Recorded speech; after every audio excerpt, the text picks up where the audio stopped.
बिस्मिल्लाहिर्रहमानिर्रहीम। स्टूडेंट्स, मैं professor Ammar Awan, unique group of institutions physics department की तरफ से लास्ट टाइम हम कर रहे थे अपना chapter 19 modern physics, dawn of modern physics. तो उसमें हमने टॉपिक पढ़ा था pair production and annihilation. Next topic है वेव पार्टिकल डुअलिटी। बहुत लेंथी टॉपिक है, इसके सब टॉपिक्स भी हैं। सब टॉपिक्स के अंदर डेविसन एंड जर्मर एक्सपेरिमेंट, ठीक है, उसके बाद डी ब्रॉगली का कॉन्सेप्ट है इससे पहले, फिर इसके बाद इलेक्ट्रॉन माइक्रोस्कोप। तो इसको कवर कोशिश करूँगा कि 2 लेक्चर्स में कर दिया जाए, लेकिन इतना पॉसिबल नहीं होगा। कोशिश करूँगा कि इस चीज़ों को स्ट्रीमलाइन और आसान तरीके से समझाया जाए ताकि आपका कॉन्सेप्ट बिल्ड हो। अभी तक ना हमने जो बात सीखी है वो ये कि वेव्स दोनों तरह से बिहेव करती हैं। Waves behave like energy, waves behave like matter at a time. दोनों चीज़ें हमने उसको प्रूव किया। मैटर के बारे में हमने यही पढ़ा कि मैटर की तरह बिहेव करता है, लेकिन अभी तक हमने मैटर का वेव का जो एस्पेक्ट है ना उसको हमने डिस्कस नहीं किया। इस टॉपिक के अंदर हमने करना ही यही है कि हमने dual nature of matter prove करके देनी है कि क्या वाकई ही मैटर वेव की तरह बिहेव कर सकता है। वेव तो दोनों तरह बिहेव कर सकती है। मैं एक मरतबा फिर पूरे के पूरे कॉन्सेप्ट को एक पूरे चार्ट के अंदर आपको समझाता हूँ, फिर नेक्स्ट आपको बताऊँगा कि हमने इस टॉपिक में करना क्या। इससे पहले हम वहाँ पर जाए ना तो लुईस डी ब्रॉगली की एक स्टेटमेंट है। वो लुईस डी ब्रॉगली ये कहता था कि light is the finest form of matter. ठीक, वो स्टेटमेंट बड़ी ज़रूरी है यहाँ पर समझनी। वो लुईस डी ब्रॉगली का ये कॉन्सेप्ट था, light is refinest form of matter. Refinest state of matter से यहाँ पर मैं जो या फॉर्म कह लें या स्टेट कह लें, एक ही बात है, मैं इसको फॉर्म लिख रहा हूँ। तो यहाँ पर इस रिफाइनेस्ट का मतलब ये है कि मोस्ट सोफिस्टिकेटेड, ये दोनों तरह से बिहेव करती है कि it behaves like a wave, it behave like a matter. कैसे देखते हैं इस चीज़ को? अब देखें ना, यूनिवर्स के अंदर जो चीज़ सबसे ज़्यादा और जो इम्पॉर्टेंट हम जिस चीज़ को डिस्कस कर रहे हैं वो असल में है क्या है? एनर्जी। एनर्जी को हमने डिफ़ाइन किया कि एनर्जी हमेशा ट्रांसफ़र होती है in the form of waves. लेकिन जब हमने लास्ट टॉपिक में मैटर को डिफ़ाइन किया तो हमने मैटर को एनाहिलेशन में क्या डिफ़ाइन किया? Matter is the form of energy है। ठीक, कि अगर बहुत ज़्यादा एनर्जी इकट्ठी कर दें तो वो इन सेंस हम उसको मैटर के तौर पर कंसिडर करते हैं। तो नेक्स्ट चीज़, एनर्जी को यहाँ पर अगर मैं देखूँ ना तो एनर्जी नेक्स्ट डिवाइड होती है 2 हिस्सों में। एक एनर्जी डिवाइड होती है वेव्स, दूसरी एनर्जी डिवाइड होती है पार्टिकल्स के अंदर, या पार्टिकल की जगह मैं वर्ड यूज़ कर रहा हूँ मैटर। यहाँ पर पार्टिकल वर्ड का मतलब क्या है असल में? मैटर। तो एनर्जी वेव्स की फॉर्म में भी होती है, मैटर की फॉर्म में। और वेव्स में भी ना, अगर आप इसको भी रिफाइनेस्ट फॉर्म के हिसाब से लिखें तो मैं इसको रिफाइनेस्ट फॉर्म के हिसाब से लिख रहा हूँ लाइट। मैं लाइट के हिसाब से क्यों चल रहा हूँ? क्योंकि लाइट के बारे में हम कुछ फिनोमेनन पढ़ चुके हैं, तो हम लाइट को ही यूज़ करेंगे। अब लाइट कहाँ कहाँ पर एक्ट करती है एज ए वेव और कहाँ कहाँ एक्ट करती है एज ए पार्टिकल, उस चीज़ को देखते हैं। नेक्स्ट हमने इसके अंदर फिर डिवीजन की थी। लाइट आपको 2 तरह के फिनोमेनन शो करती है। Light behaves like a matter, light behaves like a wave. Same इसी तरह मैटर के बारे में हमने अभी तक सारा नहीं पढ़ा, लेकिन हम ये कह सकते हैं कि matter should behave like, particles should behave like matter. मतलब यहां पर आप कहते हैं कि पार्टिकल मैटर एक ही बात है, इन दोनों में फर्क नहीं है। पार्टिकल की तरह ही बिहेव करेगा, लेकिन हो सकता है कि पार्टिकल वेव की तरह भी बिहेव करे। Light behaves as a wave. हमने इसमें कौन से चीज़ें पढ़ रखी हैं? Light behaves like a wave, हमने इसमें पहली चीज़ पढ़ी थी, लाइट चूंकि इंटरफेरेंस शो करती है इसलिए लाइट वेव है। लाइट इंटरफेरेंस शो करती है इसलिए ये वेव है। और इंटरफेरेंस के अंदर हमने जो सब टॉपिक्स पढ़े पिछले साल, हमने यंग्स डबल स्लिट एक्सपेरिमेंट पढ़ा। ठीक, Young's double slit experiment YDS। फिर हमने इसमें दूसरा पढ़ा, हमने इसी में न्यूटन्स रिंग्स पढ़े। फिर हमने लाइट को वेव प्रूफ करते वक्त, इंटरफेरेंस प्रूफ करते वक्त हमने माइकलसन्स इंटरफेरोमीटर पढ़ा, माइकलसन्स इंटरफेरोमीटर,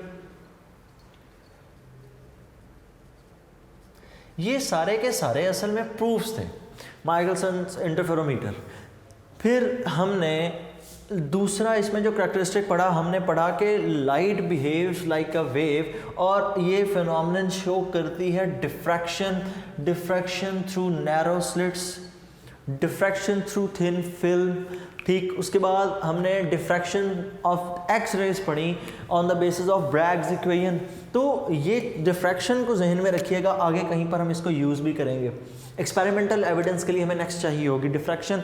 नेक्स्ट इसमें हमने पढ़ा पोलराइजेशन, और पोलराइजेशन असल में एक यूँ कह लेंगे मोहर थी, एक लास्ट स्टेप था जिसने ये प्रूफ किया कि लाइट इज़ अ वेव। और सिर्फ उसने ये नहीं प्रूफ किया कि लाइट इज़ अ वेव, साथ ये भी प्रूफ किया कि light is a transfer wave, मतलब उसकी भी मोस्ट रिफाइनेस्ट फॉर्म। ठीक है, सिर्फ वेव की बात नहीं कर रहा, बल्कि पोलराइजेशन हमें यहाँ तक बता देता है कि light is a transverse wave. अगर हमारे पास इतनी ज़्यादा डिटेल मौजूद है तो इसका मतलब हम ये कह सकते हैं कि लाइट क्या चीज़ है, लाइट इज़ अ वेव। और ये प्रीवियस कॉन्सेप्ट है, हाइजन प्रिंसिपल वेव के बारे में ही बात करते हैं, तो इसका मतलब लाइट इज़ अ वेव। फिर हम मॉडर्न फिजिक्स में आते हैं, चैप्टर 9 से निकले फर्स्ट ईयर के, चैप्टर 19 के टॉपिक्स में आ रहे हैं। चैप्टर 19 के टॉपिक्स में हमने आके पढ़ा कि light behaves like matter, light behave like matter. हमने उसमें ये पढ़ा कि लाइट चूँकि फिनोमेनन शो करती है, number 1 light shows the phenomenon of photoelectric effect। ये photoelectric effect ये तो पार्टिकल का बिहेवियर था कि एक पार्टिकल आता है, एक एटम के इलेक्ट्रॉन्स को नॉकआउट करता है, उसको शेल से ही निकाल देता है। तो ये तो मोमेंटम ट्रांसफ़र, ये एनर्जी ट्रांसफ़र, ये लाइट की प्रॉपर्टी तो थी नहीं, ये तो पार्टिकल्स की प्रॉपर्टी है, लेकिन लाइट ये पोजेस करती है। इसका मतलब लाइट फोटो इलेक्ट्रिक इफेक्ट में किस तरह बिहेव करती है, it behaves like a matter. दूसरी चीज़ फिर हमने इसी में पढ़ा कॉम्पटाउन्स इफेक्ट। कॉम्पटाउन्स इफेक्ट में लाइट तो नहीं हमने यूज़ की, लाइट इलेक्ट्रोमैग्नेटिक वेव है, तो हमने इसकी जगह एक दूसरी इलेक्ट्रोमैग्नेटिक वेव इंट्रोड्यूस की थी। हमने यहाँ पर जो इलेक्ट्रोमैग्नेटिक वेव इंट्रोड्यूस की वो थी एक्सरे। अब एक्सरे यहाँ पर वेवलेंथ के अंदर शिफ्ट प्रोड्यूस करती है और अपना मोमेंटम भी चेंज कर लेती है। मोमेंटम का ट्रांसफ़र करवाना, अगर आपको कॉम्पटाउन्स इफेक्ट याद हो तो उसमें बेसिक बात यही थी कि मोमेंटम ट्रांसफ़र होता है। अगर इलेक्ट्रॉन को मोमेंटम ट्रांसफ़र होता है, इसका मतलब ये हुआ कि जब मोमेंटम ट्रांसफ़र होगा, ये तो पार्टिकल की प्रॉपर्टी है, ये तो वेव की प्रॉपर्टी है ही नहीं। तो इसका मतलब यहाँ पर दूसरा एविडेंस हमारे पास था कॉम्पटाउन्स इफेक्ट, कि कॉम्पटन ने ये बात प्रूव की कि it behaves like a particle, कि लाइट मैटर की तरह बिहेव करती है। और तीसरा और आखिरी एविडेंस इस केस में हमारे पास था कि light behaves like a matter. उस एविडेंस में ये बात थी कि हमने यहाँ पर पढ़ा था पेयर प्रोडक्शन, और पेयर प्रोडक्शन के अंदर हमने यूज़ की थी गैमा रे, और गैमा रे कन्वर्ट हुई थी दो पार्टिकल्स के अंदर, एक बन गया था इलेक्ट्रॉन, दूसरा बन गया था पॉजिट्रॉन। मतलब ये भी मैटर की प्रॉपर्टी है कि एक बड़ा मैटर है मेरे पास, टूटा, दो हिस्सों में कन्वर्ट हो गया, तो ये प्रॉपर्टी भी मैटर की ही है। अगर ये प्रॉपर्टीज मैटर की हैं, इसका मतलब लाइट इज मैटर। अच्छा, अगर इसका मतलब ये लाइट मैटर है, तो अब लाइट के पास कौन सा करैक्टर है, डुअल करैक्टर है, कि ये वेव की डुअलिटी हमने शो कर दी है कि लाइट डुअल प्रॉपर्टी शो करती है। मतलब वेव्स के पास डुअल करैक्टर होता है, इनके पास इंटरफेरेंस भी कर सक रही हैं। ये अभी तक हमने ये प्रूव किया कि वेव डुअल करैक्टर अपने पास रखती है। वेव के पास डुअल करैक्टर होने का मतलब लाइट वेव के तौर पर बिहेव करती है, मैटर के तौर पर भी बिहेव करती है। इसके प्रूफ्स, इसके एविडेंसेस हमने बड़ी डिटेल में पिछले टॉपिक्स में डिस्कस किए हैं, या ये हमने सारे फर्स्ट ईयर में पढ़े थे, ये अभी इस चैप्टर के पिछले टॉपिक्स हैं सेकंड ईयर में, रीसेंट आपने पढ़े। तो लाइट तो कर गई डुअल बिहेवियर शो। अब होना यूँ चाहिए कि कन्वर्स शुड हैपन, पार्टिकल्स को भी इसी तरह मैटर के तौर पर भी बिहेव करना चाहिए, वेव के तौर पर भी बिहेव करना चाहिए। मैटर की तरह बिहेव करना तो पार्टिकल्स का हमें पता है कि वो डेफिनेटली उस पार्टिकल मैटर की फॉर्म में एग्जिस्ट करेगा ना। मैं फिर भी आपको एग्जांपल्स दे देता हूँ, लेकिन वेव की सूरत में एग्जिस्ट करना there was a question mark कि मैटर कैसे मुमकिन है वेव की तरह बिहेव करे। पर इस चीज़ को भी यहीं पर रखें, मैं आपको पहले मैटर समझा दूं कि ये मैटर की तरफ किस तरह बिहेव करता है। कोई भी पार्टिकल होना definitely it is a matter, तो ये किस तरह से बिहेव करेगा। नंबर वन, कोई भी आपके पास पार्टिकल हो, ये मोमेंटम पोजेस करता है, बिल्कुल करता है, लेकिन मोमेंटम की बात से मैं इसको एक्सप्लेन नहीं कर रहा, उसकी भी एक रीज़न है, आगे चल के वो भी आपको समझ आ जाएगी क्यों। पार्टिकल्स के पास हमेशा होती है चार्ज टू मास रेशियो, ये बिहेवियर उनका ये शो करता है they are matter. Number two, particles के पास दूसरी जो प्रॉपर्टी है, इनके पास सब एटॉमिक पार्टिकल्स हमने जितने भी एटम के अंदर डिस्कवर किए वो सारे के सारे इस तरह से बिहेव करते हैं। फिर पार्टिकल्स के पास चार्ज होता है, पार्टिकल्स के पास मैस होता है, और ये सारी प्रॉपर्टीज वेव के पास नहीं होती। तो इसका मतलब पार्टिकल्स मैटर ये प्रॉपर्टीज शो कर दे तो वो मैटर है। Charge to mass ratio, charge हो, मैस हो, तो इसका मतलब they will behave like a matter. Matter hit करने के बाद मोमेंटम भी ट्रांसफर करता है, खैर वो वेव भी कर लेती है, इसलिए मैं उसको मिक्स नहीं कर रहा। एनर्जी ट्रांसफर सिर्फ वेव नहीं करती, मैटर भी कर लेता, तो ये इनकी सिमिलैरिटीज हैं। वेव की तरह नहीं बिहेव कर, वेव की तरह अभी तक हमें नहीं पता। इस टॉपिक में हमने यही समझना है कि वो कौन सी कंडीशन है when particle behaves like a wave. Light दोनों तरह बिहेव कर रही है, मैटर की तरह भी, वेव की तरह भी। पार्टिकल्स अभी तक मैटर की तरह बिहेव कर रहे हैं, वेव की तरह बिहेव कर सकते हैं, ये अभी तक हमने नहीं सोचा। इसको सोचने वाले सबसे पहला शख्स ही वॉज लुइस डी ब्रॉगली। मैंने नाम नहीं लिखा। लुइस डी ब्रॉगली ने इसी चीज़ को प्रूव किया and he was awarded with the Nobel prize in 1929। He was the main hero. खैर, कैसे प्रूव किया, इससे पहले मैं आपको ये समझाऊं कि इसने प्रूव किया। वेव, हम क्यों नहीं सोचते कि पार्टिकल वेव की तरह बिहेव भी कर सकता है। मतलब हम डेली लाइफ के अंदर हम इतना ज़्यादा पार्टिकल बिहेवियर अपना देख चुके हैं कि हमें फील ही नहीं होता कि वो वेव की तरह बिहेव कर भी सकता है। कोई भी पार्टिकल हमें फील नहीं होता, लेकिन वो एट अ टाइम दोनों करैक्टरिस्टिक्स रखता है।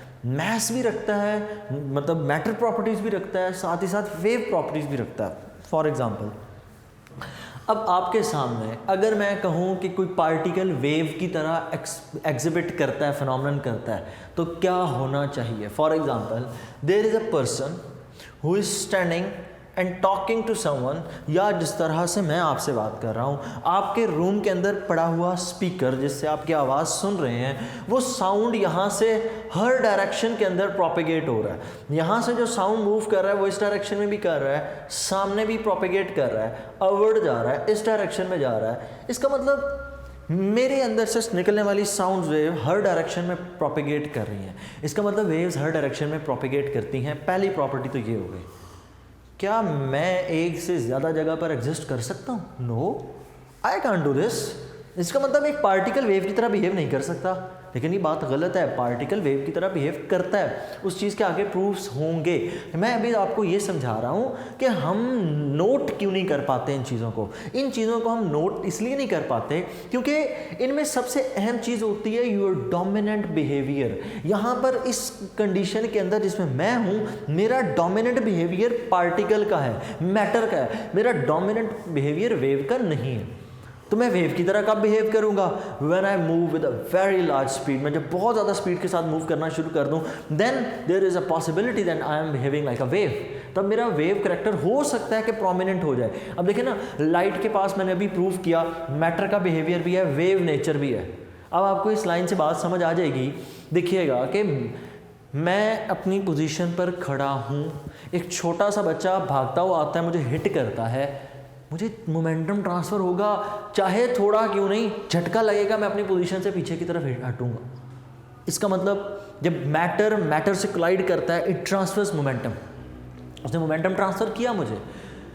बच्चे की स्पीड मैक्सिमम कितनी होगी 20 मीटर पर सेकेंड, शायद इससे भी कम ही हो, फिर भी मुझे इतना मोमेंटम ट्रांसफ़र हुआ। सामने से लाइट मेरी बॉडी पर आके हिट करती है with a velocity of 3 × 10⁸ meters पर सेकेंड। मैंने सामने बल्ब ऑन किया, इतनी ज़ोर से आकर इस स्पीड के साथ आकर फोटोन मुझे हिट करता है, मैं तो नहीं पीछे की तरफ गिरता। What does it mean? It means light के पास जो प्रोमिनेंट बिहेवियर है वो मैटर का नहीं है, लाइट के पास प्रोमिनेंट बिहेवियर वेव का है। उस बच्चे के पास प्रोमिनेंट बिहेवियर कौन सा था? पार्टिकल का।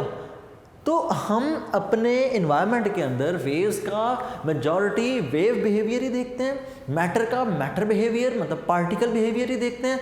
तो हमें ये थिंकिंग आती नहीं है कि हो सकता है कोई मैटर वेव की तरह बिहेव कर सकता हो, बट मैटर वेव की तरह बिहेव कर सकता है। क्यों नहीं करता, उसके जवाब आप सुन लें। उसके जवाब में यूँ है कि डी ब्रॉगली ने एक इक्वेशन प्रूव की। वो मैटर के बारे में इक्वेशन लिखता था कि matter is equal to mc² के अगेंस्ट चलता है, वेव्स चलती हैं E is equal to hf, कि matter can be converted into energy, energy can be converted into matter, E is equal to mc², E is equals to hf। इन दोनों को अगर हम कंपेयर करें तो it is mc² is equal to hf, m into c is equals to hf, mass into velocity, it is equal to the momentum, momentum is equal to hf over c को मैंने इधर लाकर divide कर दिया, p is equal to h over lambda, from here I can say lambda is equal to h over p, मैंने cross multiply किया। पिछले हर topic के अंदर हम इसको डिस्कस कर रहे हैं, so it's not a big deal for you, lambda is equal to h over mv। इसका मतलब ये है कि जब पार्टिकल बिहेवियर मतलब मैस बढ़ना शुरू होगा, वेवलेंथ कम होना शुरू हो जाएगी। वेवलेंथ का कम होना, वेव नेचर कम हो गई। वेवलेंथ का बढ़ना, वेव नेचर बढ़ गई। मैस का कम होना, वेव में कन्वर्ट होना, इसका मतलब प्रोमिनेंट बिहेवियर आप ख़त्म कर रहे हैं। तो कब मैटर वेव की तरह बिहेव करता है, कब मैटर वेव की तरह बिहेव करता है, कब मैटर पार्टिकल की तरह बिहेव करता है, अब आपको यहाँ से अंडरस्टैंडिंग मिलती है इस चीज़ की। इसकी अंडरस्टैंडिंग हमें यूँ मिलती है कि सपोज मैं इसी इक्वेशन के अंदर किसी भी बॉल को ऑब्जर्व करूं, एक बॉल है जो कि मूव कर रही है, let's say its mass is 20 grams. 20 grams का मतलब 20 × 10⁻³ किलोग्राम, और वो वेलोसिटी मूव कर रही है, लेट्स से कोई भी वेलोसिटी, या साउंड की बात कर लें, साउंड की वेलोसिटी के साथ मूव कर रही है। लेट्स से उस बॉल को हमने फेंका है 330 मीटर पर सेकेंड्स के साथ। अगर मैं इन दोनों वैल्यूज़ को यहाँ पर पुट करूँ तो मेरे पास वेवलेंथ का आंसर कितना आता है, lambda is equal to h over mv, ये हो गया formula. Lambda is equal to h की जगह पुट हो जाएगा 6.63 10⁻34 डिवाइडेड बाय मैस, मैस है 20 × 10⁻³ into velocity, velocity is 330 meters पर सेकेंड। जब हम इस सारे को सॉल्व करते हैं तो लैम्डा हमारे पास आंसर आता है 1 × 10⁻34 मीटर। -34 मीटर, इतना छोटा आंसर, इतनी छोटी वेवलेंथ कि हमारे पास आज तक ऐसा कोई इंस्ट्रूमेंट भी नहीं बना पाए जो इतनी छोटी वेवलेंथ को डिटेक्ट कर पाए। Then what do you think कि आप नेचर के अंदर इस फिनोमेनन को ऑब्जर्व कर पाएंगे? It's impossible. हम इतनी छोटी वेवलेंथ को डिटेक्ट ही नहीं कर सकते।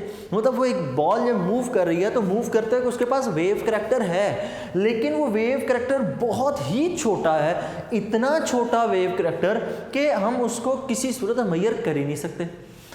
वेवलेंथ आपके सामने उस मूविंग बॉल की, दैट इज 10⁻34। लेकिन जब हम एक्स रेज के अंदर इलेक्ट्रॉन्स को ऑब्जर्व करते हैं, जब उनको हम मूव करवाते हैं तो तब हमें फील होता है कि they are behaving like a wave.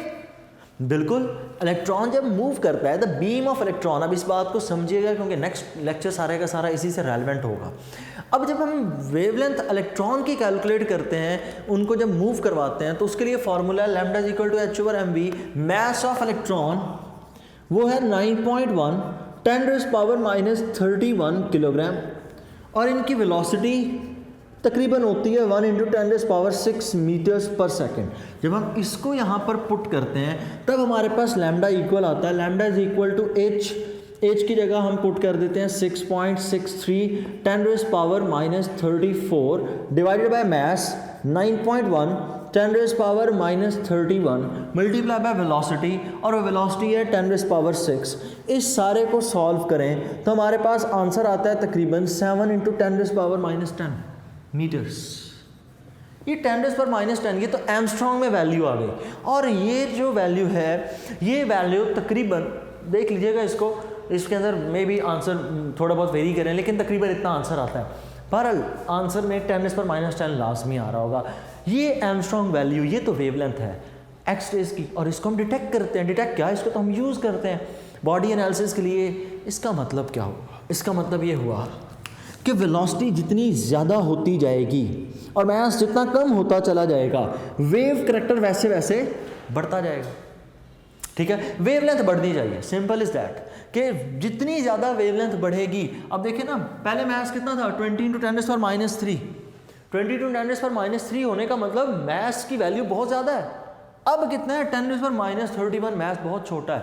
तो इसका मतलब ये हुआ कि दुनिया की हर चीज़, हर पार्टिकल वेव की तरह बिहेव करता है, it behaves like a wave, लेकिन हमारे इर्द गिर्द वो वेवलेंथ की वैल्यूज़ इतनी छोटी हैं कि हम उनको डिटेक्ट नहीं कर पाते। लेकिन इलेक्ट्रॉन के लिए ये मेजरेबल है चीज़।